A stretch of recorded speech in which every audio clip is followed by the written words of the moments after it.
Si Senator Tito Soto and Senator Raffy Tulfo, at least sila tuta ng Malacanang. Ano si Senator Lacson? Hindi na po tuta si Senator Lacson, aso na po siya.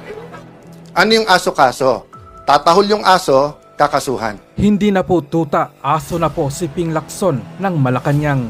Ganito inilarawan ni Senator Alan Peter Cayetano si Senator Ping Lacson sa isang Facebook Live sa gitna ng nagpapatuloy na bangayan sa Senado kaugnay ng liderato, majority bloc at mga kontrobersyang dinidinig ng kapulungan. Ipinaliwanag ni Cayetano na ang kanyang paggamit ng salitang aso kay Lacson ay may kaugnayan umano sa paraan ng pagsunod at pagpapatupad ng mga utos mula sa Malacanang. Mula rito, iniugnay ni Cayetano laban kay Lacson ang kanyang kritisismo sa umano'y maling paghawak ng mga affidavit at testigo sa mga investigasyon. Ang usual procedure, pag may affidavit o wala, ang witness ititest mo. Huwag mong pabasahin ang affidavit kasi baka hindi siya ang gumawa ng affidavit.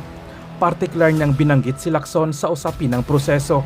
Ayon kay Cayetano, taliwas umano ito sa tamang sistema at sa ibang mga dahilan kung bakit naniniwala siyang may umiiral na selective justice sa ginawang investigasyon ni Lacson sa flood control anomaly. Si Senator Tito Soto and Senator Raffy Tulfo, at least sila tuta ng Malacanang. Pero si Erwin Tulfo, tuta lang ni Lacson. Hindi siya tuta ng Malacanang. 'Di ba? Kasi nga may hawak sa kanya si Senator Lacson na alam sa kanya. Yung sinabi niya na may tatlong kumausap na wag pumirma. Unang-una, yung dalawa kakampi na nila. Pangalawa, yung kakampi lang isa, nagsabi nakwento din sa akin yon.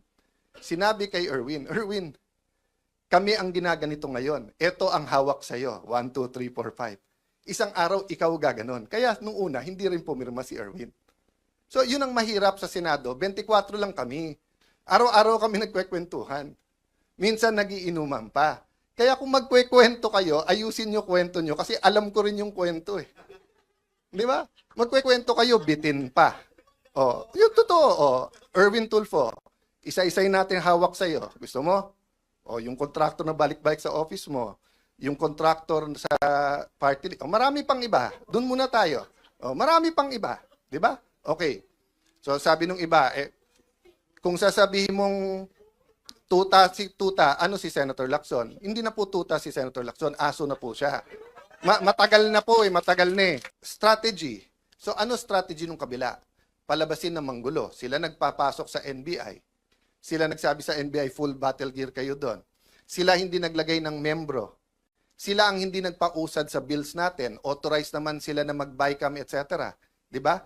Sila yung nananakot sa kapwa natin membro na lumipat kayo, kung hindi makukulong kayo. Sila ang meeting ng meeting sa Malacanang, pero pinapalabas nila, tayo unproductive, tayo magulo. Yun ang strategy nila. Ba't tayo papasok sa strategy? In one sense, kailangan mo sagutin yung issue. So like yesterday, pinaalala sa akin nung ating comms, stick to the issue tayo, which is truth. Diba? Na hindi tapos ang laban. Pero ayoko rin naman isipin ng tao, winaldas ko 700 million. Ni 5, may discretionary fund na pwedeng kunin ng Senate President. Maraming previous Senate Presidents, tens or hundreds of millions kinuha. Ni 5, hindi ako kumuha doon. Tapos sasabihin nila, 700 million, ginastos ko. Tapos wala. O, unang-una, magaling sa division si Senator Lacson for 2 reasons. Dinivide lang yung 700 by 28 days kasi 25 million or multiply lang 28. Pero mahina talaga siya sa math. Bakit? Because 12 is not 13. Pangalawa, akala ko ba sabi nyo tanggal ako nung June 3? O ilan araw ang May 11 hanggang June 3? O, paano naging 28? Diba? So makikita mo talaga na mahuhuli sa bibig ang isda. Pero bakit nga nanggugulo na manggugulo si Senator Lacson? So on one hand, stick tayo to the issue. On the other hand, there are some issues, tactical issues, na kailangan mo sagutin kasi kung hindi, masisira main message mo. So kung ang main message natin is good governance, tapos akala ng tao may anomalya sa 700 million. So sabi niya, isipin mo, walang productivity. O bakit ngayon break eh? Everyday ngayon, 25 million. So kung ngayon sasabihin ko, ang grupo ni Lacson at ni Gatchalian, 25 million today, walang nagawa. Tomorrow, 50 million, walang nagawa. O sa Monday, kung 5 araw na, 125 million, walang, naka-break tayo eh. Meron free trial eh. 'Di ba? So wag natin lokohin ang tao. So, but sometimes it's strategic na i-expose yung ginagawa nila. So, nakita ko to kasi tandaan nyo, political science yung background ko, yung pinag-aralan ko. And uma-absent ako sa school, sumama lang sa tatay ko because I was really interested in politics. I've been a counselor since I was 21 years old. I've been in government. So what's my point? Nung nakita ko na dumami ang mga congressman na bumabanat sa VP nung 24-25, sabi nung iba, man dami ng galit. Sabi, hindi, naging speaker ako eh. Magaling ang strategy yung speaker. Bakit? Alam kasi nila na sa Pilipinas, we have a two-party system. Diba? Sabi nung iba, multi-party. Hindi, two-party system tayo. Diba? Party on Friday, party on Saturday, election sa Monday, Tuesday, lahat kakampi na sa administrasyon. May maiiwan lang na konting oposisyon. So in a sense, two-party, administrasyon, oposisyon. Diba? Medyo unique lang ngayon kasi yung mga Pinklawan, Dilawan, kumampi, Marcos na rin. Dahil ayaw kay VP Sara. So ang nangyayari ngayon, they claim to be the opposition, but the opposition oppose. They're actually co-administering. Diba? So, what's my point there? Ang galing ng ginawa nila. Kasi pagka yung congressman hindi nagsalita ng mabigat versus VP Sara, alam nilang pagpalapit na or bumango, kakampi din nila o dalawa kakampi. So ang ginawa nila, binitawan, sinusuportahan, ginalit, or whatever. No, I'm not saying hindi conviction nung iba sa Quadcom, etc. I'm point, it was a systematic attack. So that nga, hindi na sila, so that point of no return na. Na kung ikaw man si VP Sara, paano mo pang kakausapin yung mga yon? Inupakan ka na ng ganon. Di ba? So, ganon din ang ginawa nila ngayon sa Senado. Pag upo ko, tumitingin din sila kasi katulad, alam niyo naman si 14, di ba? Si 14, ilan meetings nag-attend siya, nagkikwento, nagmasama na ng sitwasyon. Etong si Senator Lacson, kung ano nang ginagawa. Tapos nung nagbilangan na, kumampi doon, siya din eventually kumausap sa ibang kasama na bumaliktad, si 14. So ang point ko, anong ginawa nila? Imbis na dumami tayo by them going to us, nung nag-meeting sila, take turns tayo lahat umupak. Kaya alam ko sa grupo nila ang pinakamatalino, si Lito Lapid. Kasi si Lito, parang kasama nyo na ako, pero wag nyo nang asahan, umupak pa ako. Di ba? I mean, si Lito's the most honest and practical.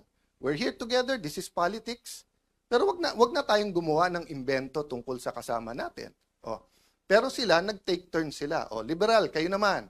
Rafi Tulfo, ikaw naman. But makikita mo yung diferensya nila eh. Sabi ni Rafi Tulfo, hindi daw sila Malacanang. In other words, hindi sila tuta. Okay. But dun mo makikita yung graduated din experience. Bakit? Kasi si Senator Tito Soto and Senator Rafi Tulfo, at least sila tuta ng Malacanang. Pero si Erwin Tulfo, tuta lang ni Lacson. Hindi siya tuta ng Malacanang. 'Di ba? Kasi nga may hawak sa kanya si Senator Lacson na alam sa kanya.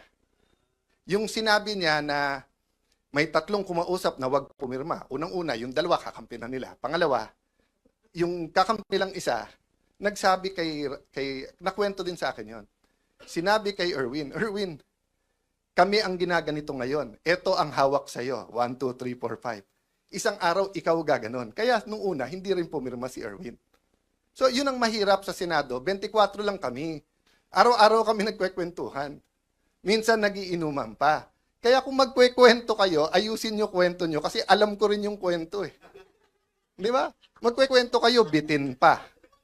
Yung totoo, Erwin Tulfo, isa-isay natin hawak sa'yo. Gusto mo?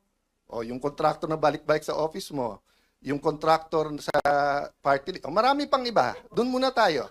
Marami pang iba. Di ba? Okay.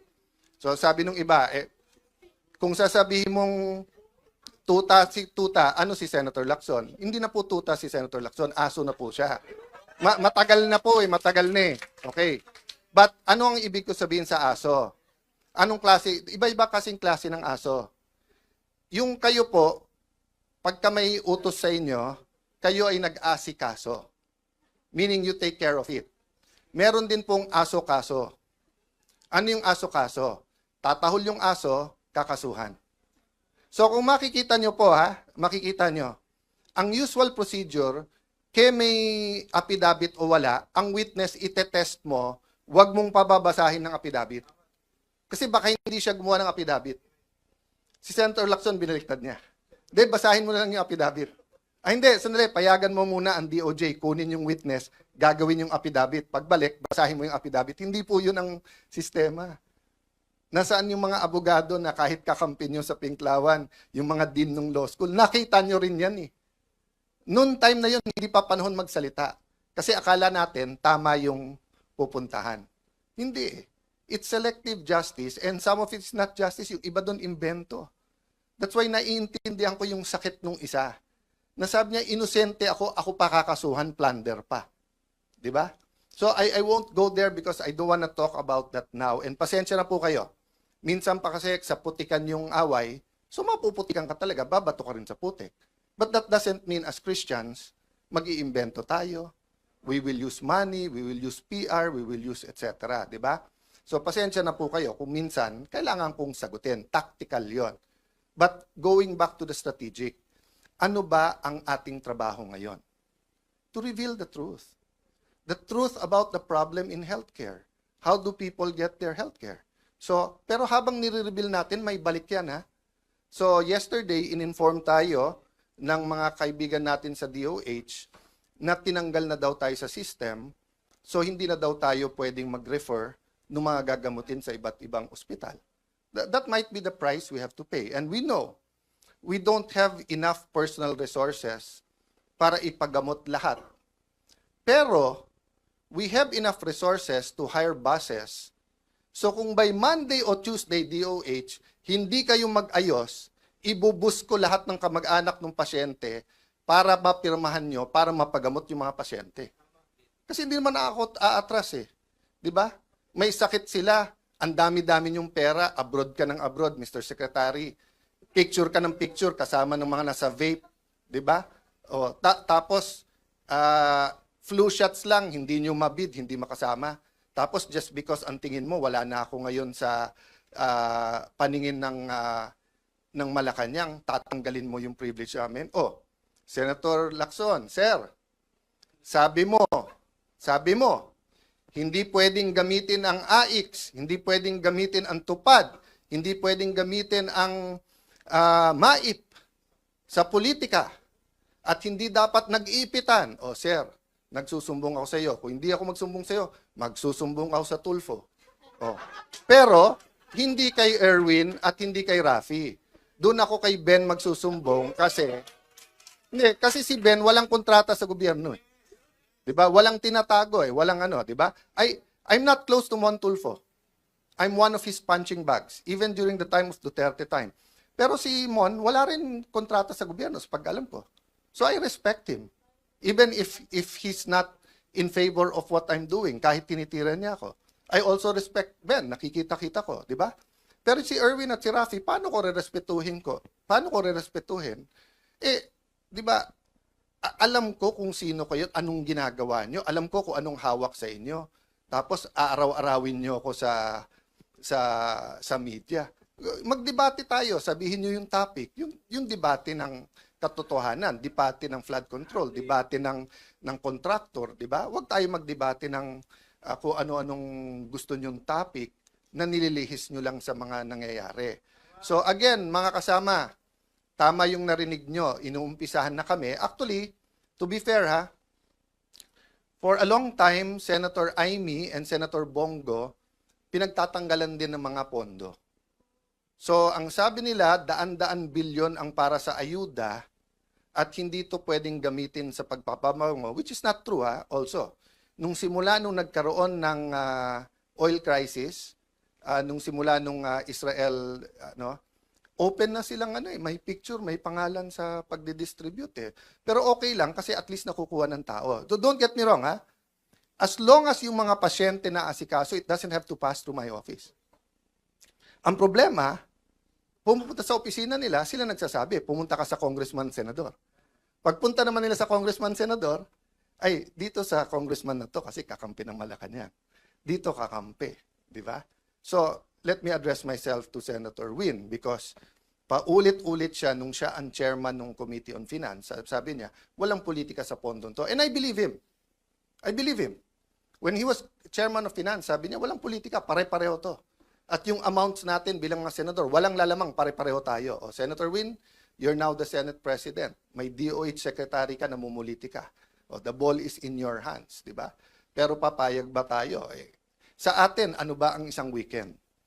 Pero yung may sakit na hindi matuloy yung CT scan niya, hindi matuloy yung MRI niya, hindi matuloy yung dialysis niya, that can be fatal, 'di ba? So sasabihin niyo kami namumuliti ka, 'yun ang ginagawa niyo. So sorry. Mapupunta tayo sa politika because we have to fight the daily battles. But my point is strategy versus tactics.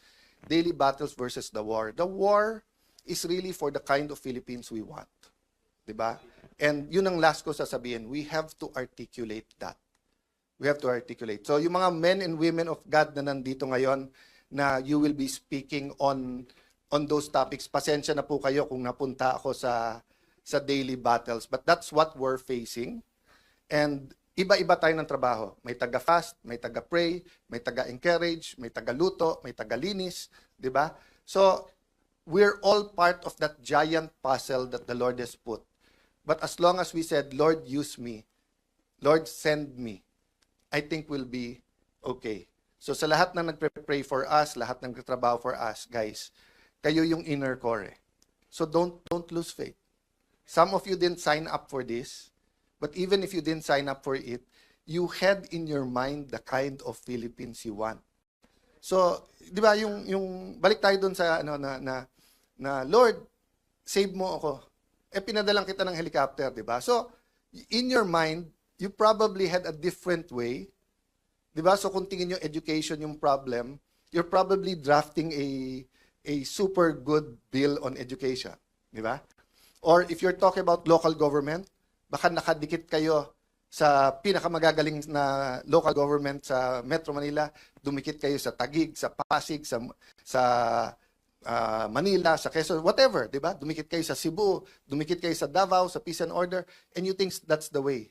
But His ways and His thoughts are not ours, eh. Di ba? In the same way, let's not say na yung ginagawa natin, yun ang way ni Lord. Hindi. Tuloy-tuloy tayong nagdi-discern. But guys, ang point ko po, kung kayo'y nagdadasal for a new Philippines, a renewed Philippines, kayo nagdadasal for revival, it's here. It's here. So let's not only do, let's do more. Let's not only do more or work harder, let's work more intelligently. And wag natin pagpilitan ang ways natin. Day by day to. Every day pagtulog, Lord, thank you, wala pa kaming kaso. Thank you, Lord, may AX pa kami, wala lang MAIP. Thank you, Lord, na buhay pa kami. Paggising sa umaga, ganun din.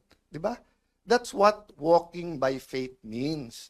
Hindi mo kita, pero alam mong dadating. Hindi natin nakikita yung klase ng Pilipinas na gusto natin. Pero sabi ng Panginoon, for I know the plans I have for you, plans to prosper you, not to harm you, plans to give you hope in a future.